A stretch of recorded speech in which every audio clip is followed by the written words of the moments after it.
छलावे की रात। ट्रेन मुंबई से दिल्ली के लिए रवाना हो गई थी, लेकिन अजय के माता-पिता को यह नहीं पता था कि उन्हें एक रात जौनपुर में भी बितानी पड़ेगी, जो शायद उनकी ज़िंदगी का सबसे भयानक रात होगी। यह बात तब की है जब 14 साल का अजय मुंबई में अपने परिवार के साथ रहता था। अजय के माता-पिता सीमा और विक्रम दोनों दिल्ली के रहने वाले थे। शादी के बाद वह काम के सिलसिले में मुंबई शिफ्ट हो गए थे। अजय केवल एक बार दिल्ली गया था जब वह 5 साल का था। कई सालों बाद विक्रम ने पूरे फैमिली के साथ एक ट्रिप प्लान की। वह अपने बेटे को दोबारा दिल्ली ले जाना चाहते थे ताकि वह अपने दादा दादी का घर देख सके। रात के अंधेरे में ट्रेन अपनी गति से दौड़ रही थी। अजय खिड़की से बाहर अंधेरे को निहार रहा था, जबकि उसकी माँ सीमा पास में ही सो रही थी। गहरी नींद में सोई सीमा को अचानक एक सपना आया। उसने अपने छोटे बेटे कबीर को देखा। यह अजीब था क्योंकि उसने कबीर को वर्षों से याद नहीं किया था। चलती ट्रेन में सो रही सीमा के माथे पर पसीना बहने लगा और वह अचानक जाग गई। विक्रम ने जब सीमा को इतनी घबराई हुई देखा तो पूछा कि क्या हुआ, लेकिन सीमा ने कुछ नहीं बताया और चुपचाप खिड़की की ओर देखने लगी। थोड़ी ही देर में ट्रेन जयपुर स्टेशन पर रुक गई। कुछ टेक्निकल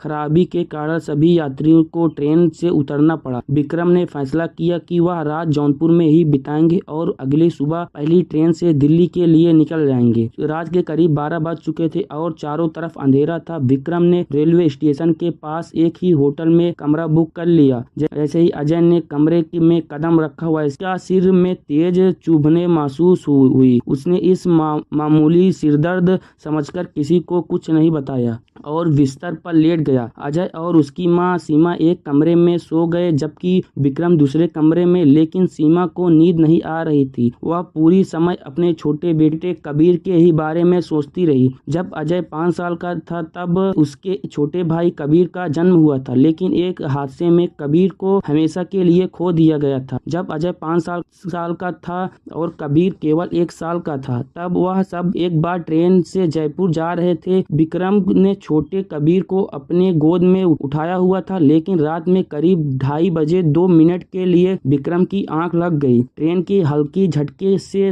जब विक्रम की आंख खुली तो कबीर उसकी गोद में नहीं था। घबराकर विक्रम ने सीमा को उठाया और उसे सब कुछ बताया। दोनों ने पूरी ट्रेन में कबीर को ढूंढा और जब उन्होंने उस ट्रेन के खुले गेट के पास बैठा हुआ देखा तो उनकी दिल जोर जोर से धड़कने लगा। वह जैसे ही कबीर की ओर बढ़े, ट्रेन को एक और झटका लगा और कबीर अंधेरे में बाहर गिर गया। सीमा की चीख निकल गई। उन्होंने तुरंत चैन खींचकर ट्रेन रोकी और बाहर जाकर कबीर को ढूंढने लगे, लेकिन वहाँ कोई नहीं मिला। अजय तब बहुत छोटा था और उसके माता पिता ने उसे इस घटना के बारे में कुछ नहीं बताया था। यह वजह थी कि उसे अपने छोटे भाई कबीर के बारे में कुछ भी याद नहीं था। यह सब सोचते सोचते सीमा की आंख में आंसू आ गए। तभी उसे अपने बिस्तर के नीचे कुछ हिलता हुआ महसूस हुआ। बिना हिले वह पता लगाने की कोशिश करने लगी कि यह क्या है। तभी उसकी नजर दीवार पर लगी घड़ी पर गई। रात के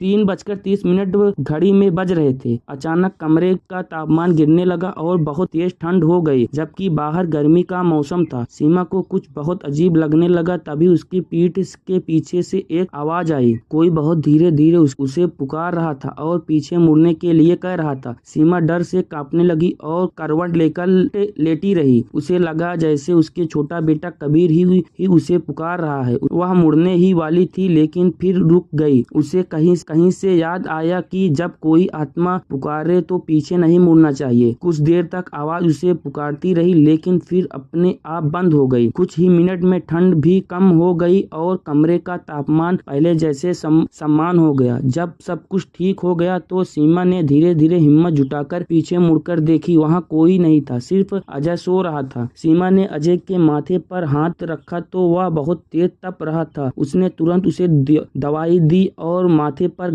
गीली पट्टी रखी, लेकिन बुखार उतर ही नहीं रहा था। अचानक अजय की सांस तेज चलने लगी और वह जोर जोर से हांफने लगा। फिर वह बेजान होकर बिस्तर पर गिर पड़ा। कमरे की सारी लाइट झपकने लगी और फिर बुझ गई। सीमा घबराकर अजय के पास गई, लेकिन उसकी आंख बंद थी और वह कोई प्रतिक्रिया नहीं दे रहा था। डर के मारे सीमा ने विक्रम को बुलाया और वह तुरंत अजय को पास के हॉस्पिटल ले जाने लगे। लेकिन जैसे ही अजय होटल से बाहर निकला उसकी आंख अपने आप खुल गई और उसकी शरीर अब पहले जैसे गर्म हो नहीं थी। अजय को ज्यादा कुछ याद नहीं था, लेकिन उसने बताया कि उसे एक छोटा बच्चा अपने कमरे की खिड़की पर बैठा दिखाई दिया था। यह सुनकर सीमा और विक्रम और भी ज्यादा घबरा गए। किसी तरह उन्होंने रात हॉस्पिटल में गुजारी और सुबह होते ही बस से दिल्ली के लिए निकल गए। अजय अब बिल्कुल ठीक था, जैसे उसे कुछ हुआ ही नहीं था। दिल्ली पहुंचने के बाद विक्रम और सीमा एक पंडित के पास गई और पूरी घटना बताई। पंडित ने कहा जो भी आत्मा अजय को पुकार रही थी वह उनका बेटा कबीर नहीं था, बल्कि कोई और था जो उनकी दुखद यादों का फायदा उठाकर अपने काम निकालना चाहता था। फिर पंडित ने मुस्कुराकर कहा कि अब उन्हें कोई परेशान नहीं करेगा। जाते जाते उस विक्रम और सीमा को एक और बात बताई। उनका बेटा कबीर अब भी उनकी आत्मा के रूप में रक्षा कर रहा था। दोस्तों, आशा करता हूँ आपको यह वीडियो पसंद आई होगी। अगर आपको यह वीडियो पसंद आई हो तो आप हमारे चैनल अंधेरी दुनिया को सब्सक्राइब करना ना भूलें।